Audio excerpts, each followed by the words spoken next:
साथियों, कुछ किए बिना जय जयकार नहीं होती, कोशिश करने वालों की कभी हार नहीं होती। इन्हीं पंक्तियों को साकार करने का काम आज हमारे एक साथी ने किया है।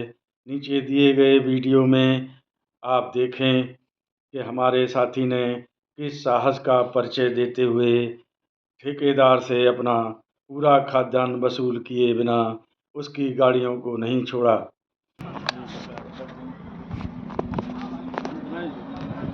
वो चालू है।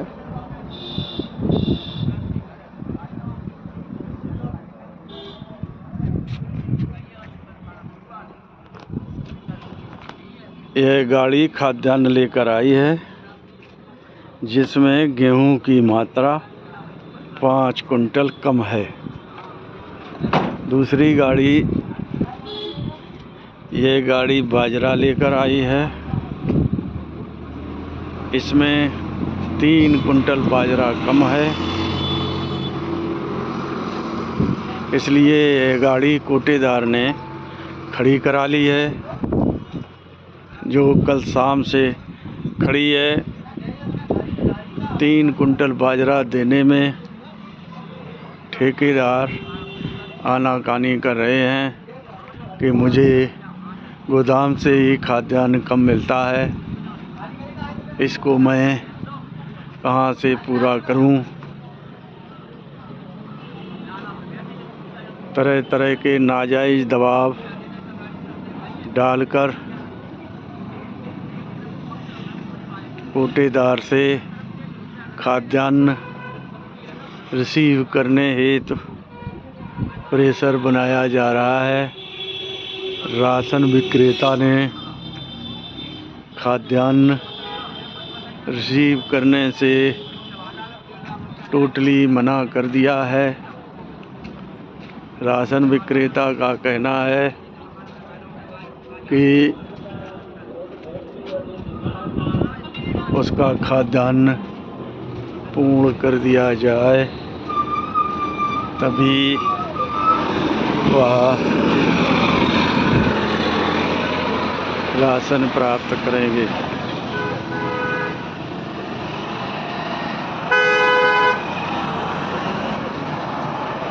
इस वीडियो में हमारे एक साथी के पास एक गाड़ी बाजरा लेकर आई और एक गाड़ी गेहूं लेकर आई। बाजरे वाली गाड़ी में लगभग 3 कुंटल के बाजरा कम था। जब उन्होंने इसका कारण ड्राइवर से पूछा तो ड्राइवर ने कहा हमको वहाँ से कम मिलता है, हम क्या करें, हम आपको बाजरा कहाँ से ला के दें। इस पर कोटेदार साथी ने सख्ती दिखाते हुए उसे हड़काया और कहा कि बाजरा लिए बगैर मैं तुमको यहाँ से जाने नहीं दूंगा। तब ड्राइवर ने इधर उधर हाथ पांव मारे और कई जगह अपनी सिफारिश लगवाई।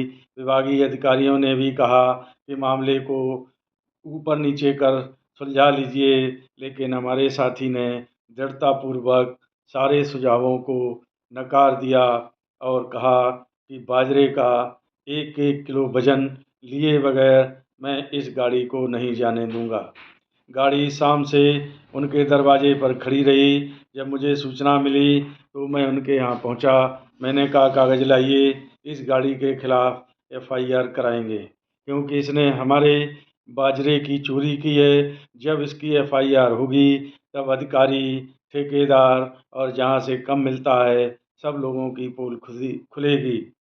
घबराए ड्राइवर ने तुरंत फिर ट्रक मालिक से संपर्क किया, तब जाकर के कहीं हमारे 3 कुंटल बाजरे का हिसाब किताब हुआ।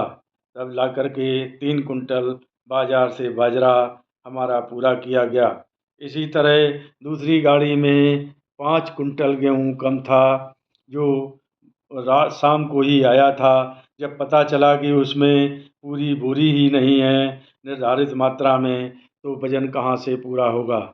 इसलिए हमारे कोटेदार साथी ने उससे भी कहा कि गाड़ी आप यहीं खड़ी रखिए, यदि मेरा वज़न पूरा नहीं होगा तो मैं गाड़ी किसी कीमत पर नहीं उतरवाऊँगा। इसके लिए चाहे मुझे कितने ही किसी हद तक जाना पड़े।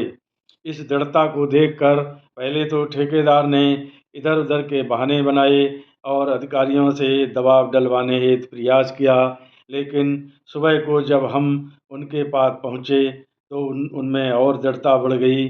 फिर उन्होंने दृढ़तापूर्वक उस बात को नकारा। तब जाकर शाम तक कहीं वह 5 कुंटल खाद्यान्न बाजार से खरीद कर हमारे कोटेदार साथी को पूरा किया गया है। कहने का तात्पर्य है कि साथियों, यदि आप अपने कर्तव्य के लिए मजबूत नहीं होंगे तो फिर आपको लगातार नुकसान होता रहेगा, क्योंकि स्थानीय अधिकारी और ठेकेदार मिले हुए हैं। जो भी आपसे पूरा वजन न देकर कम देते हैं उसको आपस में मिल बांट कर खाते हैं। इससे हम लोगों का नुकसान होता है, लेकिन अधिकारियों की जेबें भरी रहती हैं। इसी कारण शासन तक इन ठेकेदारों की मक्कारी और बेईमानी नहीं पहुंच पा रही है। मुझे तो ऐसा लगता है, यदि पहुंच पा रही है तो शासन जानबूझकर इन ठेकेदारों को ढील दिए हुए है, जबकि हमारे कोटेदार साथियों के ऊपर शिकंजा नए नए तरीके से कसता जा रहा है, मगर इन लुटेरों की लिए अभी तक शासन ने कोई कदम नहीं उठाया है। इसलिए साथियों, अपना वजूद बचाने के लिए मजबूत हो जाइए और हमारे साथी ने जो आज किया, इसी तरह आप भी खड़े हो जाइए और अपना पूरा वजन लीजिए तथा कार्ड धारकों को पूरा वजन दीजिए। जय हिंद, जय भारत, नमस्कार।